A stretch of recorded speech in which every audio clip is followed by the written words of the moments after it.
Maria's like, "There's not a straight man involved, so you're good. There's not a That's so straight man bad. fucking for you guys. You're good. You're 2 women. We can do this. We can control the situation. We don't have a straight man, fucking the whole thing up for us." That's I what don't. you're saying. What happens when a media personality and a sex therapist grab a mic? You get Spill the Tea, where the tea is hot, the truths are unfiltered, and things sometimes get downright steamy. From sex and relationships to life's messy, hilarious, and shocking realities. Will Nash and Maria Orego aren't holding back. It's about to get deliciously messy. It's about damn time. We're back. We're back. We're It's back. funny because I know we've been a little, I don't know, inconsistent with episodes throughout the winter. There's Mhm. been so much sort of happening on both of our ends behind the scene, on top of we just had March break, so that was busy. I mean, the winter, like I lived up north, so like the winter up here has been crazy. And then just like life has been lifing, but no real, reason. We're just trying to like lock in and get back to everything with the Spility podcast with Will and Maria. How are you? I'm good, but you're right. Life, I think, just kind of January, February, March. It was like, yeah, like you said, lifing. And it's funny because I have a lot of friends that are into like the astrology stuff and Yeah. like moons and things like that. And when I read some of it, I'm like, oh, that makes sense. Like it totally makes sense as to why everything feels so disorganized. But I'm starting to feel the like groove again of getting into a good routine. So hopefully we will not be inconsistent anymore. We'll be able to pump up some like really good episodes. We've got some great questions to get through, which I'm super excited for. So I think it's gonna be good.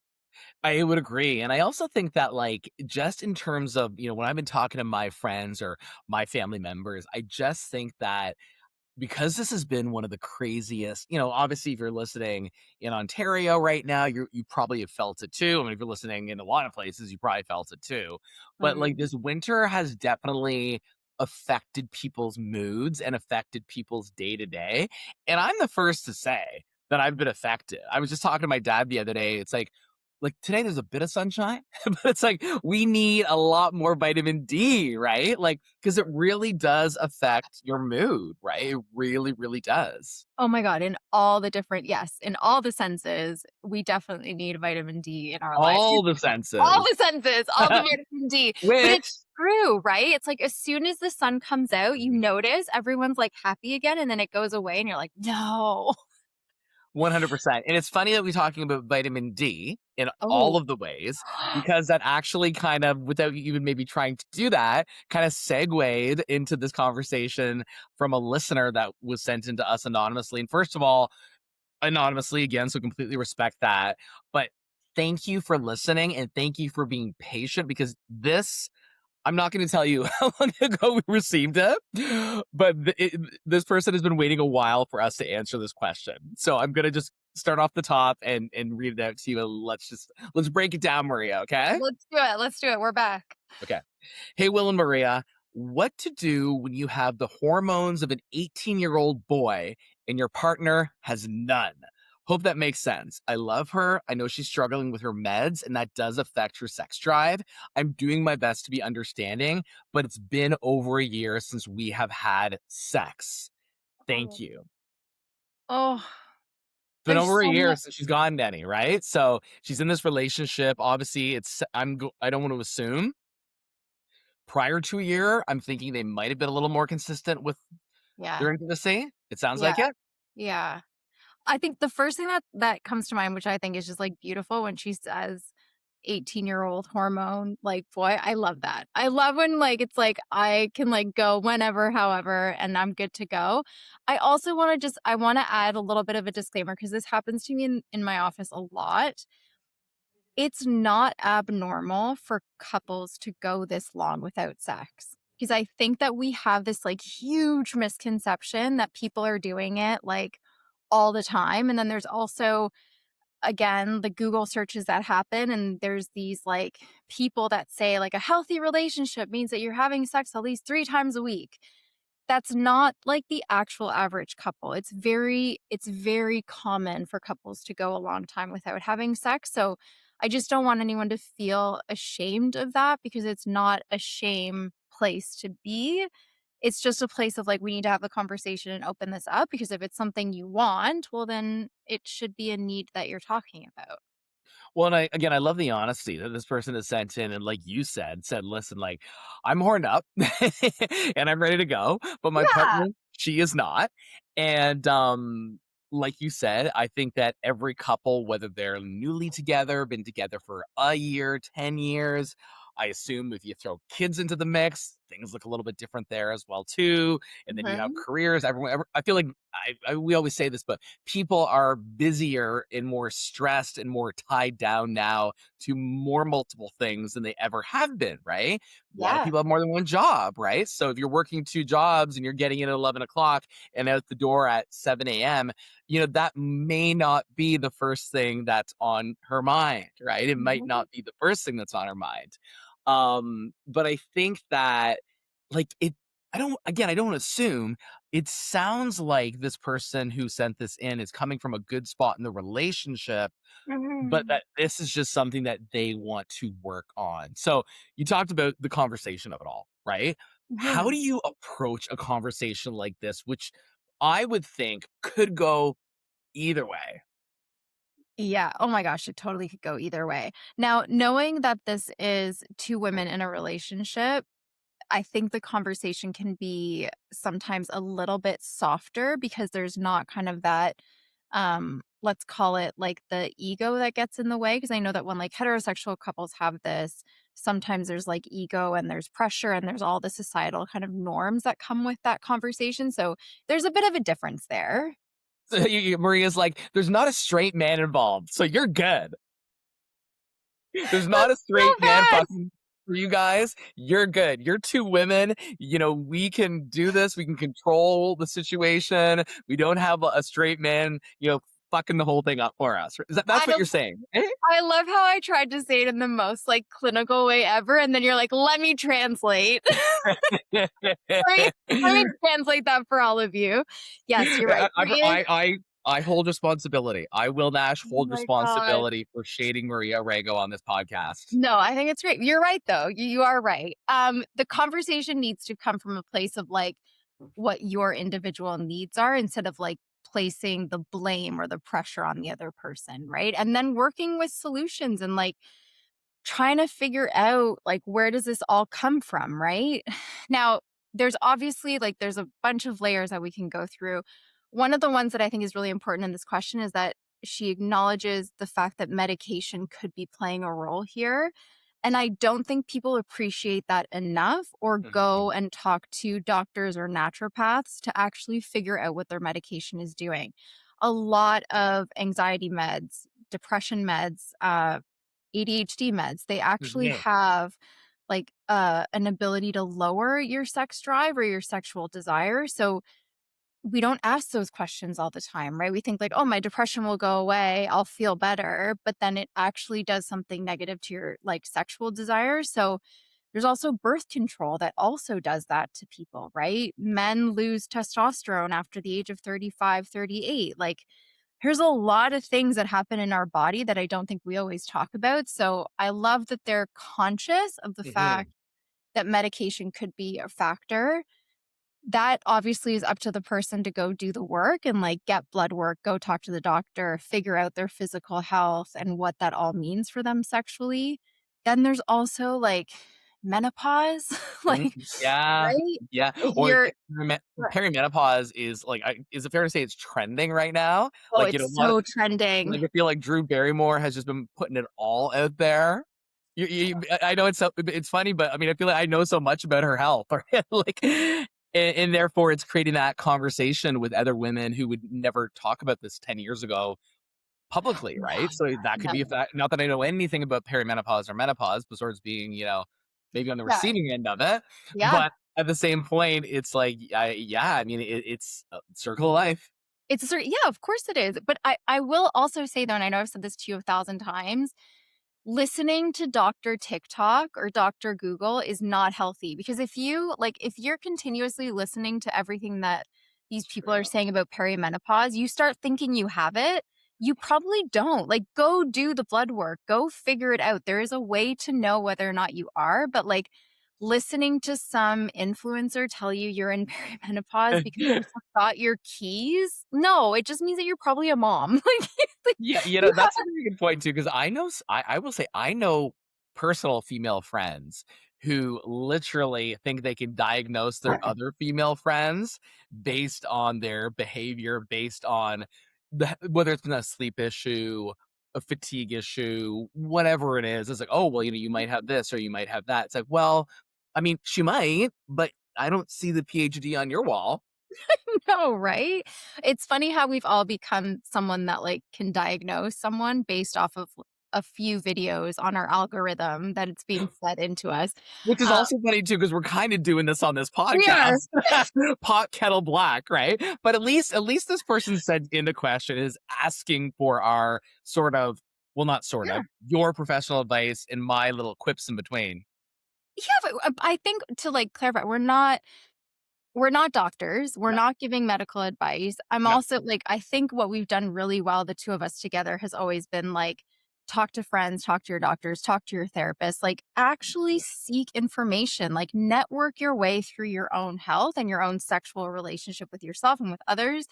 Don't just take someone's word for it. And I like also don't take mine. Like, Yeah. research it, go look it up, go figure out whether or not what I'm saying is true or not. Don't just think that because I'm on a podcast or because I happen to have an Instagram page, I Mhm. actually have like all the no, go look it up. Like, go actually verify whether or not this information is good for you and it's true and researched, right?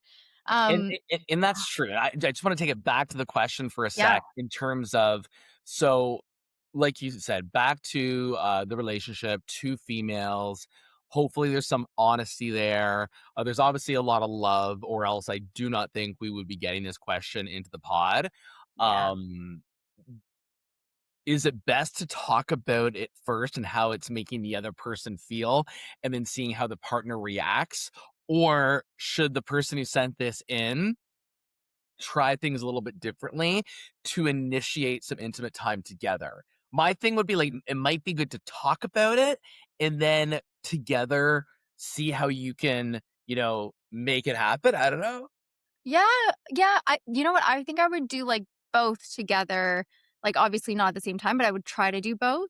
But one thing I tell a lot of my couples is try to take sex completely off the table for a minute and just focus on pleasure. Because Right. everyone enjoys pleasure, right? Like, we all enjoy a good massage, a good, foot rub, or a good, like, bath or whatever it is. Like, we all enjoy pleasure in any way. Yeah. Maybe there's something there, like, with your partner that you wanna talk about in terms of, like, how do you experience pleasure? What are you enjoying? What does your Right. body react to right now? How can I give you more of that in terms of our intimacy that doesn't involve sex and doesn't involve having an orgasm? But then there's the other question of there's still a reason why sex isn't on the table for these 2, and I would ask the question of what's happening there that doesn't feel either safe or good or sexy for them to actually be interacting sexually together. Something's obviously getting in the way, and the more you can talk and allow yourself to be vulnerable, the better of an opportunity you have to actually quote unquote fix it. But if we don't name the problem, Mhm. we're not really going to get anywhere. I love that. I love everything that you said there on a number of levels because I feel like, going for a massage or not even going for a massage, but giving your partner a massage or I don't know, maybe even being in a hot tub with them or, just maybe cuddling with them on the couch or something like that. Once you sort of established what this issue is, I don't wanna say issue. I feel bad saying issue. What the thing is that is maybe stopping you from being as active as you were over a year ago, Mhm. then maybe that'll kinda give you a little bit of a key into knowing, okay, well, if it is your medication or if it is menopause or if it is we all have moments where we feel more and less attractive, right? Mhm. You don't like what you see when you look into the mirror. So it could Right. be like all of these, none of these, and many more is how I can see this, right? Then I would think that if you're a loving partner, which I'm sure this person is, that you're gonna be, okay, well, how can we work on this? Not how can you work on this? How can we work on this together so that you get to a place, because I know you love me, so that Yeah. you get to a place where when you're ready, we can work through this together and get there. Because I know we've been there. I know we've Yeah. been intimate. I know we've Yeah. had a sexual relationship, but we just haven't recently, right? Yeah. And I love what you said though about the idea of like taking on that idea of um am I feeling sexual? Am I feeling comfortable? Am I okay with the body that I'm in right now? And like, are you feeling insecure?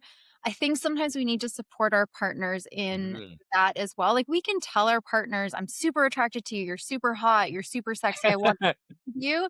But if they don't actually believe that, if they don't see themselves as that person in the mirror, or when they look down, they're not happy, then we can say and do whatever we want, but our partner still needs to like feel that within themselves. So there's been times where I've told people in similar situations, like maybe it's time for you to go explore your own body by yourself. So maybe doing like a sexy photo shoot, or joining one of those gyms that has like the pole dancing, or Yeah. right, like sensual things that kind of get you back into your body and feeling that like sense of sexy humanity again. That would Maybe like sexy humanity, but also freedom and empowerment, right? yeah, Where it's like maybe this person has been locked up for the last 6 months of winter that we've had, and, we're all guilty of it, spending some time on the couch or not maybe being as again, these are all assumptions for when you hear this podcast, but, maybe not being as physical in terms of, like, getting out there, going for walks or doing the exercise. yeah, Everyone goes through those slumps, right? you So I think that do. there could be so many things there, and I love the idea of doing something that is a little, like, outside of maybe what they've done before, because Yeah, then maybe that will make them feel a different way, and then, I mean, I don't know, even little things, like, I would think, like, you know, putting sexy music on when the time is yeah, right, I mean, works exactly. for me. Yeah. TMI, I know it works for me, right? Or And watching shows together that get you both kind of, like, into your own body, like, yeah. obviously, will say Heated Rivalry does that for all of us, right? Like like, there are certain things, or reading, like, certain books together. Now, I am gonna throw this out there, and this is a hard one for people to swallow sometimes. Okay, we're ready for it. There could also be the possibility that there is no more attraction.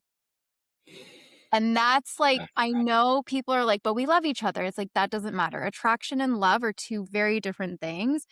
And it is possible to be in a long-term relationship that you love and respect and want to be with this person, but the sexual attraction isn't there anymore because you have now experienced life with them and the novelty is gone. So there's also the conversation of, are we still sexually attracted to each other? Is there something that needs to change? Is there something that we're doing in this relationship that feels boring, monotonous, not sexy? Like, if we're waking up every morning and like this happened a lot during COVID, right? Like people would roll out of bed, not shower for days, get online to do their job, right? Like they wouldn't leave, they'd order takeout, right? Like everyone was wearing joggers. Yeah. Sex declined because people weren't taking care of themselves, right? Or weren't like, Which is funny because 'cause you'd think that they'd just be doing it all the time during COVID. "Oh," right? But At least that's what I thought. well, I think people were at the beginning. I think at the beginning it was like, "Oh, sweet, we're home." And then when it started getting like a bit depressing, Mhm. people went into that funk, right? So, and in long-term relationships, it is work to keep novelty, the spark, the passion, the desire, the attraction awake and alive. So, there I hate I don't hate probably is a strong word. I don't like asking that question to couples when Yeah. it's because I know that they're gonna have to be honest, and I usually know the answer before they say it out loud, and I'm a little scared for them, but it is an honest conversation to have, and it doesn't mean your partner doesn't love you anymore. It just means that there needs to be that flirtiness put back in to the relationship for them to reignite that attraction to you. You Okay, can do so that. you brought up the thing you didn't wanna bring up, but you had to bring up because of the question that we got, which Yeah. is great. Is that question that you just put out there about not being attracted to the person anymore sexually, is that okay, we went through the first 4 or 5 things, is that the last thing that you ask?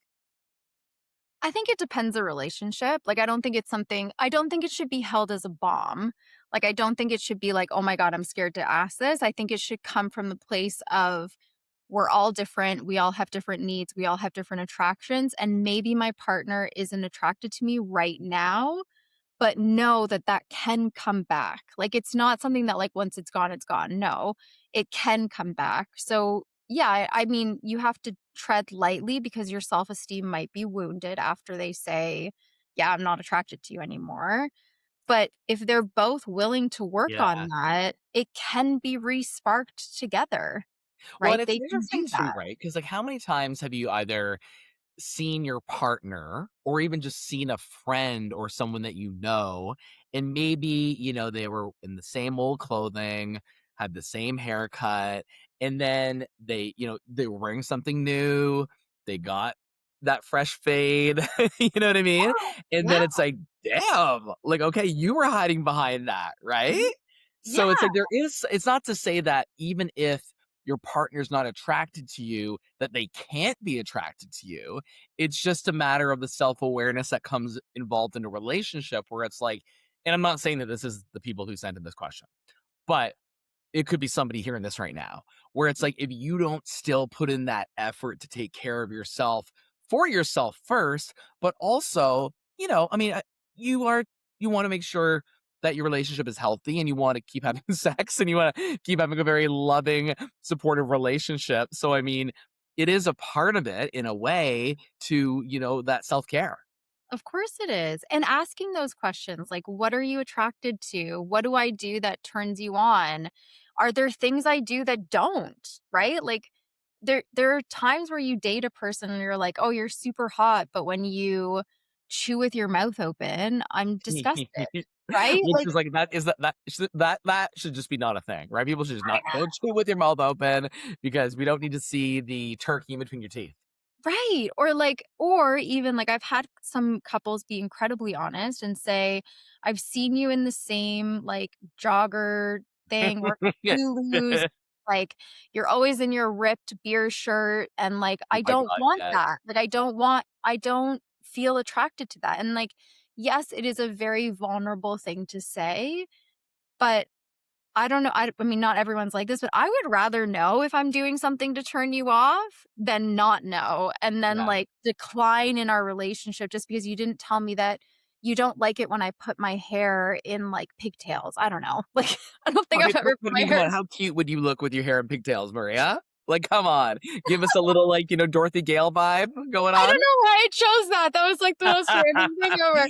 I just had a visual of you with 2 little bobby ponytails, but, Oh um, my god. But it what you about you? Would you not rather know? Like, would you want to know what's turning your partner on or off? absolutely, because my thing is that I'm always I don't know, I feel like I'm an observant person, right? Mhm. With just people in general, let alone a partner, where it's like, okay, if he was to do something like, wear a shirt that I maybe didn't like, or, was worn out, or, I don't know, did something I'm trying to think of an example here, shaved off his beard when I wanted him to have a beard. Like, I'm going to tell you that, right?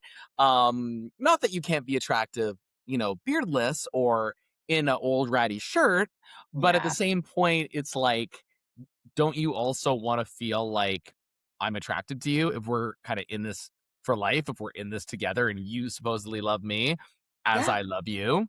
Yeah, because No, people wanna be desired, right? of course Like, they do. when someone puts on lingerie, it's because you want your partner to want you, right? Like, you want people to look at you. That's why we get dressed up when we go out. Like, if there is a Yeah, validation that comes with that. Also, short story, I met a guy once who had a full beard at a bar club yeah. thing. He asked me out on a date. I said yes. He comes to pick me up 3 days later. Did he not shave off his beard? And he I'm picks and this was before there was, like, social media and you could see people doing every life choice. So I answered the door and he's beardless.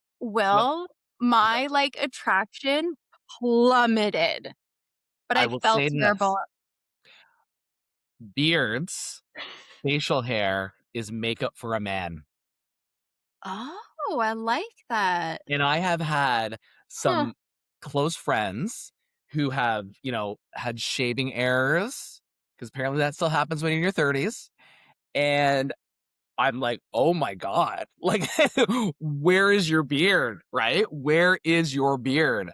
Um, Mhm. because it does make a difference. I mean, even, like, I have this trauma, Maria. I have this trauma of my dad had a mustache. Like, Yeah. my dad looked like Benson Boone before Benson Boone. Okay. Like, his marriage from, like, the late '70s, his wedding picture has, like, he's got that mustache, right? Oh my god. Um, and, like, when we were kids, I remember I think I walked into the bathroom as he was shaving his mustache, and I was like I was like, "Okay, this is fucking creepy. Like, this is not my dad." Like, I was like, because he was so fresh. Like, for me, like, I've always been baby fresh-faced, right?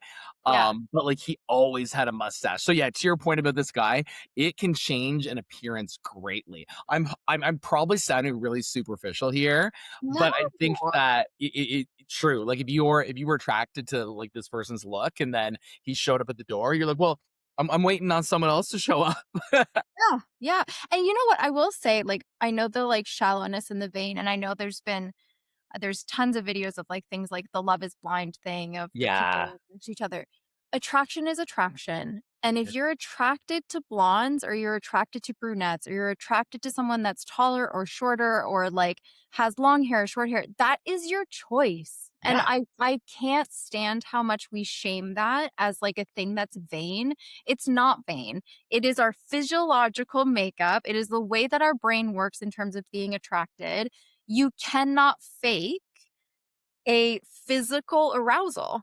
Like, you can't. You cannot do that. And if I'm I not mean, physically yeah. aroused by you because of something like you shaved your beard right before our date, that's just how bodies work. That is sexual attraction. Like, I don't know. I always struggle when people say things like that where it's like if you're in a long-term relationship, then it needs to be a conversation. It needs to be a dialogue where the two of you are learning to feel those emotions together and that physical attraction together. But if it's a first date, you're allowed to say you're not attracted to that Oh, person. yeah. Oh, yeah. You're appearing differently than you did when I first saw you. Okay, this is a new look for you.